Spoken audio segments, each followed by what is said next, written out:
ശനിയാഴ്ച ഉച്ചയ്ക്കാണ് ഷൊർണൂർ കുളപ്പുള്ളി പാതയിലെ സ്റ്റേറ്റ് ഹൈവേയിൽ PWD റോഡിലെ കുഴിയിൽ വീണ് ഈ ഷൊർണൂർ നഗരസഭയിലെ 2 കൗൺസിലർമാർക്ക് പരിക്ക് പറ്റിയത്. അതിൽ 2 കൗൺസിലർമാരുണ്ട്. അതിൽ ഒരു കൗൺസിലർ സീന എന്ന് പറയുന്ന കൗൺസിലറുടെ കാല് ഒടിയുന്ന രീതിയിലേക്ക് പരിക്കുണ്ടായിരുന്നു. 2 കൗൺസിലർമാരും ഒരുമിച്ച് ഇരുചക്ര വാഹനത്തിൽ സഞ്ചരിക്കുമ്പോഴാണ് ഈ ഒരു അപകടം ഉണ്ടായത്. ഭാഗ്യം കൊണ്ട് മറ്റു കുഴപ്പങ്ങളൊന്നും ഉണ്ടായില്ല. അപ്പോൾ അതിൽ വാഹനത്തിലുണ്ടായിരുന്ന സന്ധ്യ എന്ന് പറയുന്ന കൗൺസിലർ നമ്മളോടൊപ്പം ചേരുന്നുണ്ട്.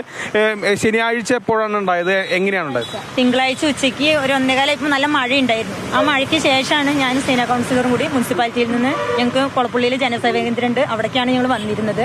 അപ്പോൾ ഞങ്ങൾ ഇവിടെ എത്തിയപ്പം വെള്ളം, ഈ കുഴിയിൽ വെള്ളം നിന്നിരുന്നു. അപ്പോൾ മുന്നിൽ ബസ്, കാർ, അങ്ങനെ 4 വീലറുകൾ കുറേ പോയിരുന്നു. നല്ല തിരക്കുണ്ടായിരുന്നു, റോട്ടിൽ പോയിരുന്നു. അപ്പോൾ അങ്ങനെ വന്ന് ഞങ്ങൾ വെള്ളം നിൽക്കണോണ്ട് ഈ കുഴിയുടെ ആഴം അറിഞ്ഞില്ല. അപ്പം ഫ്രണ്ട് ടയർ വന്ന് കുഴിയിൽ ചാടിയതും ഞങ്ങൾ ഈ ഇടത് സൈഡിലേക്ക് റോഡിലേക്ക് വീഴാണ് ഉണ്ടായത്. അപ്പം ഞങ്ങൾ അടിയിലും വണ്ടി ഞങ്ങളുടെ ദേഹത്തായിട്ടാണ് വീണത്. എന്നിട്ട് ഇവിടുന്ന് കുട്ടികളുണ്ടായിരുന്നു, പിന്നെ നാട്ടുകാരെല്ലാവരും ഓടിക്കൂടി. നിരവധി പരാതികൾ PWDയിൽ പറഞ്ഞിട്ടുണ്ട്, ഫോൺ മുഖേനയും അല്ലാതെയും. പക്ഷെ അവർ ഇതുവരെ ശരിയാക്കാന്ന് പറഞ്ഞിട്ട് ഇതുവരെ ചെയ്തിട്ടില്ല.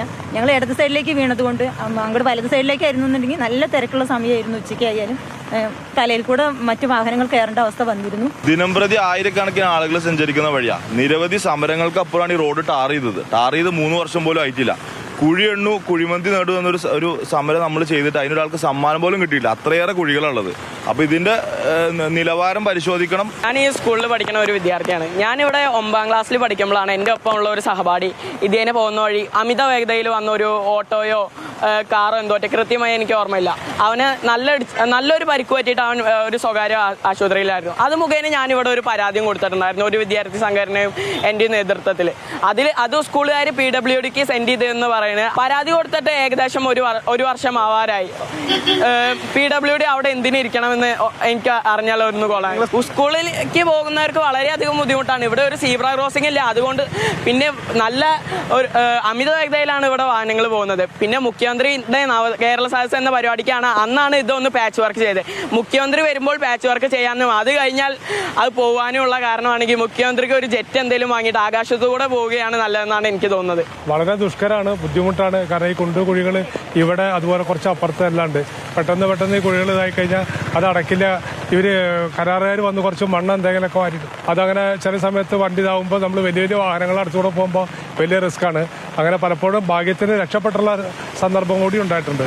ചേട്ടൻ എങ്ങനെ സ്ഥിരം ഈ വഴി യാത്ര ചെയ്യുന്ന ആളാണോ? ഈ വഴി യാത്ര ചെയ്യുന്ന ആളാണ്. ഇവിടെ നിന്ന് മാത്രമല്ല, ഇത് പ്രത്യേകിച്ച് ഒരു സ്കൂളിന്റെ മുൻവശമാണ്.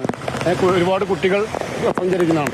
ഇത് പണിയെടുക്കും. അത് ഓരോ 6 മാസം 1 വർഷത്തിന്റെ ഉള്ളിൽ റോഡ് നാശമായി പോകുന്നു. ഇപ്പോൾ ഇതിന്റെ ഒരു പ്രധാന പ്രശ്നം എന്ന് പറയുന്നത് ഈ കുഴി കാണുമ്പോൾ നമുക്ക് ചെറുതായിട്ട് തോന്നുമെങ്കിലും ഇതിന്റെ ആഴം കൂടുതലാണ്. നമുക്കിപ്പോൾ നിൽക്കുമ്പോഴൊക്കെ മനസ്സിലാവും ഇതിന്റെ ആഴം നല്ല രീതിയിൽ ആഴമുള്ള ഒരു കുഴിയാണ്. അതുകൊണ്ട് തന്നെ ഒരുപക്ഷെ വാഹനങ്ങൾ വന്നാൽ, ഇരുചക്ര വാഹനം വന്നാൽ ഇതിൽ വീണാൽ പിന്നീട് നിയന്ത്രണം നഷ്ടപ്പെടുന്ന സ്ഥിതിയും അത് മറഞ്ഞു വീഴുന്ന സ്ഥിതിയും ഉണ്ടാകും. ഇപ്പോൾ ഭാഗ്യം കൊണ്ട് കഴിഞ്ഞ ദിവസം ഉണ്ടായ സംഭവത്തിൽ ഇവർ 2 പേരും കൗൺസിലർമാർ സഞ്ചരിച്ച വാഹനം ഇടതുവശത്തേക്കാണ് വീണത്. അതുകൊണ്ട് മറ്റു കുഴപ്പങ്ങളൊന്നും ഉണ്ടായില്ല. ഒരുപക്ഷെ വലതുവശത്തേക്ക് വീഴുകയാണെങ്കിൽ വലിയ വാഹനങ്ങളുണ്ട്. ഇതൊരു സ്റ്റേറ്റ് ഹൈവേ ആണ്, പ്രധാന പാതയാണ്, വാഹനങ്ങൾ ചീറിപ്പാഞ്ഞു പോകുന്ന ഒരു പാതയാണ്. അതുകൊണ്ട് തന്നെ ഏതെങ്കിലും തരത്തിലുള്ള വലിയ അപകടങ്ങൾ ഉണ്ടാകാനുള്ള സാധ്യത നിലനിൽക്കുന്നുണ്ട്.